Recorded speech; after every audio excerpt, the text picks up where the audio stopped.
Reserve bank of ഇന്ത്യയുടെ 50 ലക്ഷം രൂപയുടെ gift voucher സമ്മാനം. മലപ്പുറം സ്വദേശിക്ക് നഷ്ടമായത് 20 ലക്ഷം. റിസർവ് ബാങ്ക് ഓഫ് ഇന്ത്യയുടെ പേരിൽ സൈബർ തട്ടിപ്പ്. മലപ്പുറം സ്വദേശിയുടെ 20 ലക്ഷം രൂപ നഷ്ടമായതായി പരാതി ലഭിച്ചെന്ന് സൈബർ പോലീസ് അറിയിച്ചു. റിസർവ് ബാങ്ക് ഓഫ് ഇന്ത്യയുടെ 50 ലക്ഷം രൂപയുടെ ഗിഫ്റ്റ് വൗച്ചർ സമ്മാനമായി ലഭിച്ചിരിക്കുന്നു. ആശംസകൾ എന്ന സന്ദേശത്തിലൂടെയാണ് തട്ടിപ്പിന്റെ തുടക്കം. പിന്നാലെ വൗച്ചർ അയച്ചു നൽകുകയും സമ്മാനം ലഭിക്കാനായി വാട്സാപ്പ് ഗ്രൂപ്പുകളിൽ ചേരാൻ ആവശ്യപ്പെടുകയും ചെയ്യും. വാട്സാപ്പ് ഗ്രൂപ്പിൽ ചേർന്ന് കഴിയുമ്പോൾ GST അടയ്ക്കണമെന്ന അറിയിപ്പ് ലഭിക്കും. അതിനായി വിവിധ വ്യാജ അക്കൗണ്ടുകളിലേക്ക് പണം മാറാൻ തട്ടിപ്പ് സംഘം ആവശ്യപ്പെടുന്നു.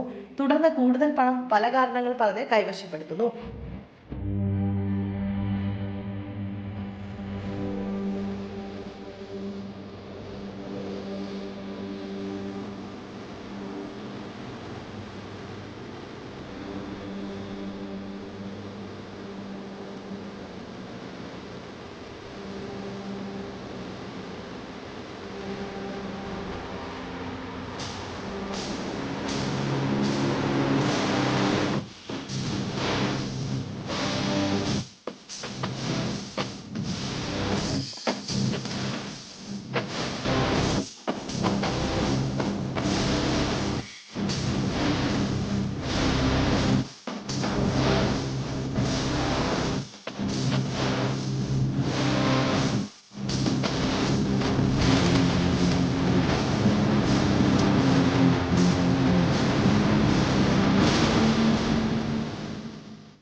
ഇതിന് പിന്നാലെ സമ്മാനം നിയമവിരുദ്ധമായി കൈപ്പറ്റിയെന്ന് പറഞ്ഞ് വിവിധ മന്ത്രാലയങ്ങളുടെയും CBI, NIA മുതലായ അന്വേഷണ ഏജൻസികളുടെയും പേരിലും ഭീഷണി നിങ്ങളെ തേടിയെത്തും. കൂടാതെ ഭീഷണിപ്പെടുത്തി കൂടുതൽ പണം അപഹരിക്കും.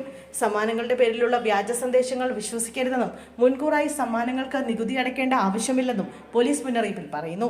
തട്ടിപ്പിന് ഇരയായാൽ 1 മണിക്കൂറിനകം തന്നെ 1930 എന്ന നമ്പറിൽ പരാതിപ്പെടണം. തട്ടിപ്പ് നടന്ന് 1 മണിക്കൂറിനുള്ളിൽ പരാതിപ്പെട്ടാൽ പണം തിരിച്ചെടുക്കാനുള്ള സാധ്യത കൂടുതലാണെന്നും പോലീസ് അറിയിച്ചു.